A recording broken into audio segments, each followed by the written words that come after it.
Hi friends, నేనైతే ఇంకా అరిసెలకు చేసుకుందాం అనుకుంటున్నా. ఇక అరిసెలకి ఇట్లా రేషన్ బియ్యం అయినా సరే, ఏ బియ్యం అయినా సరే ఇప్పుడు ఒక రోజంతా నానబెట్టుకోవాలి. మనకు టైం ఉంటే మట్టుకు 2 రోజులు నానబెట్టుకోవాలి. మన నైట్ మాత్రం నీళ్ళు తీసేయాలి. నేనైతే ఇంకా ఇలా కడిగేసుకున్నాను. నైట్ కడిగినాక ఇట్లా నానుతాయి. నానినాక ఇంకా ఇలా తీసేసుకోవాలా. ఇలా తీసేసుకొని బట్టలో కట్టి పెట్టుకొని పిండి అయితే సన్నగా పట్టించుకొచ్చుకోవాలి. ఇంకా నెక్స్ట్ పిండి పట్టించుకొచ్చుకున్నాక ఇలా ఇలా ఇలా ఆరబెట్టుకోవాలి. పిండి పట్టించుకొచ్చినాక హాయ్ ఫ్రెండ్స్, ఇక ఏదైతే బెల్లం ఇందాక బియ్యం నానబెట్టుకున్నా కదా ఈరోజు. ఇంకా మనకైతే ఇది అరగనికి బెల్లం దరుపుకొని మంచిగా గిన్నెలు వేసుకొని ఒక 10 నిమిషాలు నానబెట్టుకొని మంచిగా తరిగేసి తర్వాత ఇంకా ఇలా పాకం పట్టుకోవాలి ఫ్రెండ్స్. నానినాక ఇలాంటి పాకం పట్టుకోవాలా. ఇంకా పాకంతో ఇట్లా మంచిగా ఉడికించుకోవాలి బెల్లము.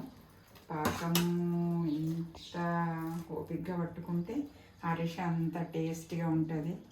ఇట్లా ఇట్లా రావాలి ఫ్రెండ్స్. ఇంకా రాలేదో వస్తుంది ఇప్పుడైతే. ఇంకా ఇట్లా ముద్దకు కొంచెం లేత పాకు వచ్చినాక ఇంకా కొంచెం ఇట్లా రాగానే పొంగులు వస్తుంటే ఇంకా నువ్వులు వేసుకోవాలా, ఇంకా నెయ్యి వేసుకోవాలా. ఇంకా బాగుంటుంది. ఇంకా పాకము వస్తుంది. ఇంకా ఎట్లా ఉడుకుతుంది బెల్లం ఉడకాలి. బెల్లం మంచి ఉడకాలి. బెల్లం ఇట్లా ఉడకాలి. ఉడికినాక మంచి పాకం రావాలి. పాకం వస్తే అది అరిసె కుదురుతుంది. పాకం రాకపోతే నూనెలో వేయంగానే ఇచ్చకపోతుంది. మళ్ళీ ఇంకా అప్పుడు ఇలాచీ తీసుకోవాలి మనము. ఇది మంచిగా దట్టంగా వేసుకోవాలి. ఇలాచీ పొడి మంచి స్మెల్ వస్తుంది. ప్లస్ మనకు ఆయిల్ ఫుడ్ అరిసె తిన్నా కానీ మంచి డైజెషన్ చేస్తుంది. ఇది చిట్కాలాగా అనుకోండి మీరు, నేను చెప్పింది అట్లా ఫాలో అవ్వండి. ఇంకా మంచి పాకం అయితే చూపిస్తాను నేను. ఈ పెద్ద ఫుల్ వీడియోలోనైతే పాకం ఉంటుంది. ఇలానైతే రావాలా. ఇంకా పాకం ఇలా వచ్చిన తర్వాత ఇంకా ఇలానైతే రావాలి పాకం. ఇలా రావాలా, లేత పాకు రావాలా.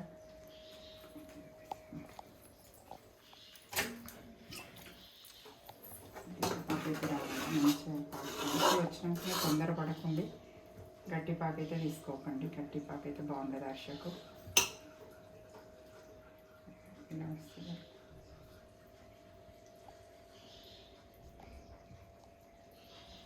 ఇంకా దగ్గరికి వస్తే చాలా అంతే పాకుది.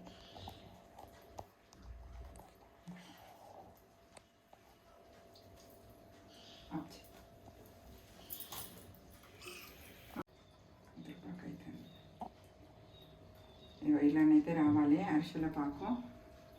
ఇట్లా రావాలా. లేత ముద్ర పాకు అయితే తీసుకోకండి. లేత పాకు తీసుకోవాలి. ఇలా రావాలా.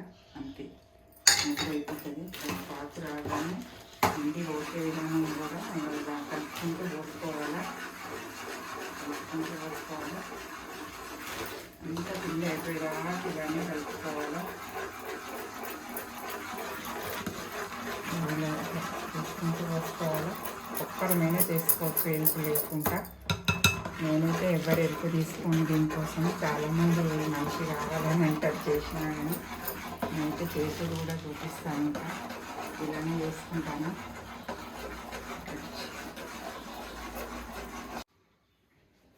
హాయ్ ఫ్రెండ్స్, ఇంకా వీడియో ఇప్పటిదాకా మనము పిండి వేసుకున్నాం కదా, ఇలా వచ్చింది. ఇంకా ఇలా రాగానే ఈ కంటెంట్లోకి రాగానే బంద్ చేసుకోవాలి ఫ్రెండ్స్. బాగా ఎక్కువ కూడా వేసుకోవద్దు పిండి. ఇంకా చల్లారితే గుంజుకుంటుంది. మనకు కేజీ బెల్లంకు కేజీ పావు దాకా బియ్యం పోసుకోవాలా. బియ్యం పోసుకుంటే పిండి తరిగిపోయినా కానీ ఇంకా లాస్ట్లో మీకు ఇంకా ఈ చిట్కా కూడా చెప్తా చూడండి ఫ్రెండ్స్. ఇంకా ఇలా పోసుకున్నప్పుడు ఇంకా స్టవ్ బంద్ చేయలేదు. ఇక ఇలా రావాలి ఫ్రెండ్స్. ఇలా వచ్చిందనుకో మనకు అరిసె సూపర్ అయిపోతుంది. ఇంకా ఎంత బాగుంటుంది అంటే అంత బాగుంటుంది. ఇది గుంజుతుంది ఫ్రెండ్స్. పలస ఉండనుకోకండి. మంచి కలుపుకోండి. ఉండలు లేకుండానైతే కలుపుకోండి. మీకు ఇదే దీనికి టెక్నిక్. ఎంత చెయ్యరాని వాళ్ళకైనా మంచిగా చేస్తుంది. మీరు చూడండి, వీడియో చూసి మొత్తం ఫుల్ వీడియో చూసుకున్నాక చేసుకోండి. కేజీ బెల్లంకు కేజీ పావు బియ్యం, కేజీ పావు మీద ఎక్కువ పోసుకున్నా సరే తరిగిపోతుంది. పిండి అయితే ఎక్కువనే ఉండేటట్టు చూసుకోండి. ఇంకా ఇలా ఇలా పట్టుకుంటాం నేనైతే. ఇంత ఇదంతా చల్లారితే గుంజుకుంటా ఫ్రెండ్స్. మొత్తం ఇంకా లడ్డే ఇక సూపర్ ఉంటుంది హర్ష.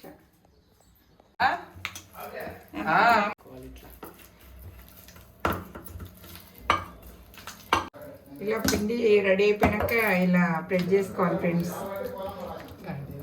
ఇది ప్రెస్ చేసుకున్న తర్వాత ఆయిల్ మంచిగా వేడైనాక తర్వాత తీసి ఇలా ఆయిల్ ఇట్లా ఒత్తుకోవాలి.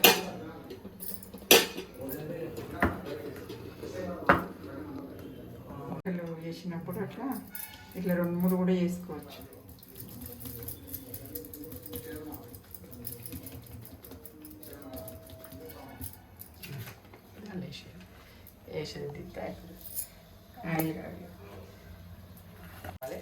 అయిపోయింది రెడీ.